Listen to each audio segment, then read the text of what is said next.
Retiring at 55 is fundamentally different than retiring at 65. If you've built a significant nest egg, the question isn't can you survive, it's can you bridge that 10-year gap. At 65, you have Social Security and Medicare. At 55, you have neither of those things. So today we're exploring how your withdrawal rate should not be a flat line over the course of your retirement, how to prioritize different tax strategies in those early years, and the risk of retiring too early, but also what happens if you retire too late. The first mistake people make here is they assume that retirement expenses are linear. They aren't. Between 55 and 65, your expenses will most likely be at their peak. You're both paying full price for healthcare, and also because you have your time and your energy, you're likely maximizing travel and lifestyle expenses as well. And it's not just this. While expenses are the highest they're ever going to be, your income is likely the lowest it's ever going to be. Social Security hasn't kicked in. If you're eligible for a pension, it likely hasn't started yet. Everything that you pull out to live on has to come from your portfolio. So you have this combination of higher expenses and lower non-portfolio income sources that creates a perfect storm that if you don't have a plan for, can derail the entirety of your retirement. Let's look at a quick example to illustrate what I mean. Let's assume that your core expenses are $70,000 per year. That's what you need for property taxes, for groceries, to pay the bills, $70,000 per year. Now that's going to last all the way through retirement. Sure, inflation is going to take that number higher, but $70,000. Now from 55 to 65, you're also on the hook to pay for the entirety of your healthcare premium for you and a spouse. Let's assume that's another $25,000 per year or slightly over $2,000 per month. Now remember, you're retired at 55 not to go sit on the couch, but because you want to do things. So we're going to budget in an additional $25,000 per year for the travel and the lifestyle that you're going to live at that point. You add all those up, $70,000, $25,000, $25,000, you're looking at $120,000 per year of expenses at that point in time. So those are your expenses from 55 to 65. But let's look what happens from age 65 and beyond. At age 65, Medicare kicks in. So now your healthcare expenses go from $25,000 per year down to $10,000 per year. At age 65, you're still traveling, but not quite as much as you were from 55 to 65. So now your travel expenses cut to $10,000 per year. Now your core expenses, those remain the same. Nothing changes about that. But your total expenses go from $120,000 per year, which is what they were from age 55 to 65, to $90,000 per year, which is the $70,000 of core expenses plus $10,000 for travel plus $10,000 for healthcare. So you start to see how expenses have dropped fairly dramatically here, but that's not the entirety of the picture. Let's assume that you and your spouse start collecting Social Security at age 65 as well. In between the two of you, your benefit is $60,000 per year or $5,000 per month combined. Well, what does that mean? It means that from 65 and beyond, your portfolio only needs to generate $30,000 per year to supplement Social Security and give you the full $90,000 per year to live on. Contrast that, the needing $30,000 per year from age 65 and beyond, to those first 10 years of retirement. If you want to spend $120,000 per year, the entirety of that has to come from your portfolio. Here's the challenge that this creates, both practically speaking as well as emotionally when it comes time for retirees to actually pull the trigger. If you have a $1.5 million portfolio going into retirement to support this, what that means is you need to withdraw 8% per year of $1.5 million portfolio to support $120,000 per year of expenses. I know I'm not factoring taxes into this. I'm trying to keep this example very simple just to illustrate this point here. 8% per year withdrawal rate. Now contrast that to if you have that same $1.5 million still at age 65, you'd only need a 2% per year withdrawal rate to support the $30,000 per year of living expenses. So what practically happens when people run into this exact situation? Well, practically speaking, people aren't looking at the entirety of their plan. And this is why it's so important to have a financial plan when you retire. They look at their portfolio, they look at how much they need to take out, and they say, my goodness, I need to pull out 8% per year. I don't think I can do it. I'm only supposed to take 4 to 5% out per year, and this number is significantly higher than that. Well, that might be the case, but this is why it's so important to look at the big picture. You're not taking 8% out forever. Taking 8% out forever is not a sustainable withdrawal rate. You should absolutely not plan to be able to do that during your retirement years. What if that 8% doesn't last? What if that 8% is only for a limited period of time? How does that start to change things, especially considering you only need 2% per year from ages 65 and beyond? So this, of course, is where that importance of planning comes in, is you cannot look at any single year withdrawal rate. Most years are either going to be higher or lower than that perfectly sustainable amount that you might want to start with.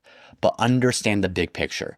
Do you have enough in your portfolio to take you through those years where your withdrawal rate is higher, knowing that there's going to be a drawdown or a lessening of that withdrawal rate in future years? That's the first thing to understand. The second thing to understand is this. When you retire, you're going to have the opportunity to take advantage of one of three very impactful tax strategies. Number one is Roth conversions. Number two is tax gain harvesting. And number three is qualifying for health insurance subsidies. So how do you prioritize these? Because you can't do all of them. If you take advantage of Roth conversions, you're not going to be able to do tax gain harvesting. If you keep your income low to qualify for health insurance subsidies, you're likely not going to be able to take advantage of long-term capital gain rates at 0%.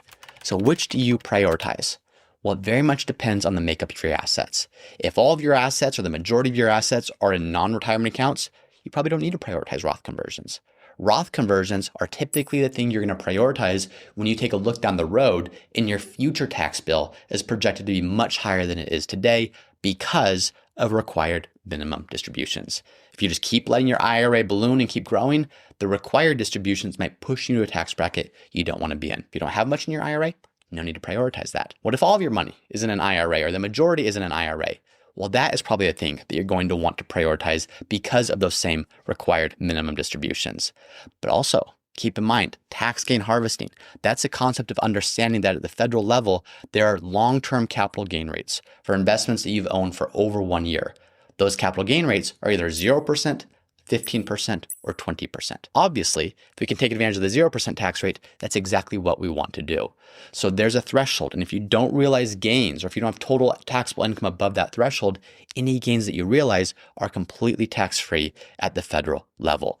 That is something that you might want to prioritize as well. Versus health insurance.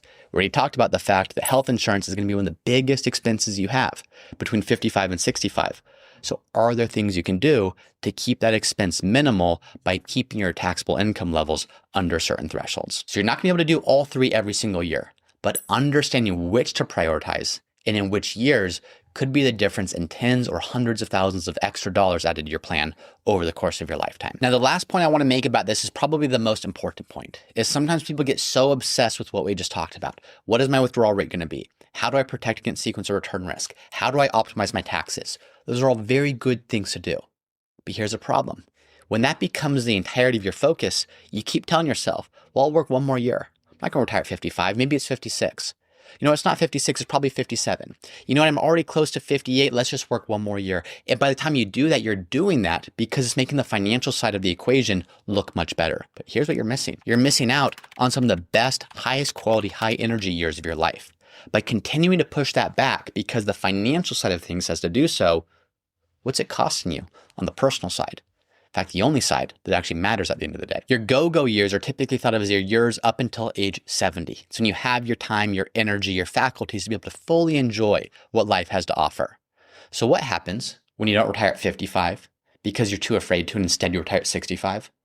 Well, you might look at that and say, that's only 10 more years of work and I still have a 25 plus year retirement. Well, what you've done is you've compressed your go-go years from 15 years to 5. What would life look like if you could triple the length of time you have to fully enjoy travel, to fully enjoy your health, to fully enjoy your energy, and quite frankly, the health and energy and livelihood of the people around you, knowing that the older you get, not only can that not be guaranteed for you, but it can't be guaranteed for those around you. So take advantage of that time. Not only is retiring at 55 versus 65 giving you 10 more years of total time, it's tripling the time that you have in those peak years, the years where you can actually fully do and fully enjoy and fully experience what it is you're trying to actually accomplish. So keep that in mind. And then let me add one thing to this. What holds people back? You know, people hear this and they know on their heads, they know, yes, I should be retiring. I should create a plan. I should be experiencing what life has to offer. Why don't people do it? Well, number one, they don't have a plan. Most people's plan is this: make more money. If I make more money, I'll feel better. If I save up more money in my 401k, I'll feel more confident. If I pay down my mortgage, if I do this, I'll feel confident then. That will never happen. If you have $2 million, you think that at $3 million, you'll magically feel more confident and more secure. Well, take a step back. If you're feeling that at $2 million, go back to $1 million. Because I know at $1 million, you were telling yourself that once you get to $2 million, you'll feel a lot more confident than you do now. Is that the case? No. And it's not, because whatever number you're at today just becomes the new normal. And you keep telling yourself, you rationalize, I don't need to have a plan. I just need to make more money. And so 2 million turns to 3, 3 million turns to 5, 5 million turns to, you can fill in the blank. So making more money isn't going to magically get you to this place where you feel confident in what you can do. That can only be accomplished by a plan. And when I say plan, I don't mean a Monte Carlo summary. I don't mean a piece of printout that's 30 pages long telling you all these things. What a plan should do is a plan should start with, what are your personal goals and values? What do you actually want to accomplish? Then how do you create income to support that? That can come from Social Security, from pension, from your investments. Doesn't matter where it comes from, but do you have the pieces in place to support that income that will support that vision? Then how do you allocate your investments? What's the right asset allocation today and in the future to create that income to fulfill that vision you have for your retirement? Then there's the tax piece of how do you optimize your taxes to support everything around you. Then there's a security piece. That's making sure your estate plan, your insurance strategies is in place to protect what you have. That's what a plan is. By the way, that's exactly what we do all day, every day at Root Financial. If that's something you're looking to do, you can click on the link below, go to our website to see how we do that for clients just like you, but start with a plan. You need to have a plan. The second thing that holds people back from actually doing this, and this is going to sound weird to a lot of people, is financial advisors. If you're watching this video and you have a financial advisor and you have a probability of success, your Monte Carlo score is at 98 or 99, and you're saying, no, my advisor tells me it needs to be 100. You have the wrong advisor. A Monte Carlo score in the high 90s and even 100%, that's not a fail-safe plan. That is a plan that's guaranteed to fail. What do I mean guaranteed to fail? Well, what I mean is you are being far too conservative. You are optimizing the numbers above life. I've seen so many clients come to us from an advisor, and these clients were terrified to do anything because their Monte Carlo score wasn't yet 99% or 100%. And I could not wait to break them free of that plan and say, it does not need to be 99 or 100%. And you need a very high degree of success, but more than anything, we just need to know, what are the contingencies? What are we going to do when the market drops? What are we going to do when inflation is higher than we expect it to be? What are we going to do when the next crisis happens? You don't need a 100% probability of success. You just need contingencies. But here's the dirty secret.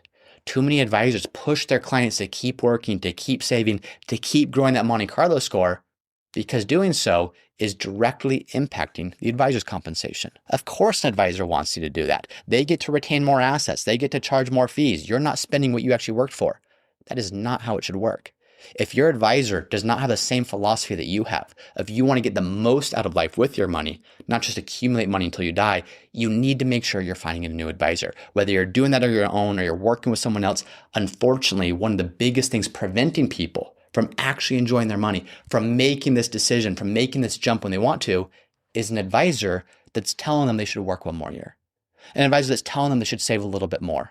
An advisor that's telling them it'd be foolish to walk away from your peak earning years and keep saving these massive bonuses or stock compensations vesting. So understand, when is it time for you to walk away? Yes, there's a financial component, but there's also a part of this that just says it's time to start living and stop chasing some arbitrary number. Then number 3, the third thing that holds people back is fear.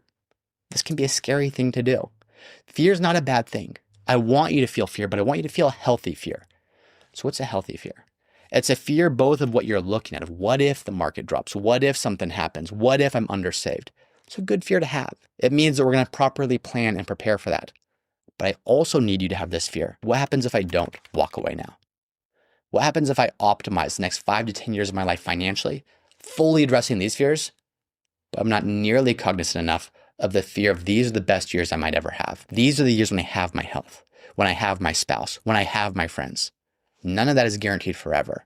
So there has to be a healthy fear that those years aren't guaranteed either. And if those two healthy fears can maintain tension with one another, it's going to allow you to see things much more clearly because of those checks and those balances. But at the end of the day, retiring at 55 is probably a lot more possible for you than you originally thought. It requires you to look at the math differently, but it also requires that you look at life differently. How do you use the finances, use the numbers to support whatever it is you want your life to look like? If we can help, reach out to us at rootfinancial.com.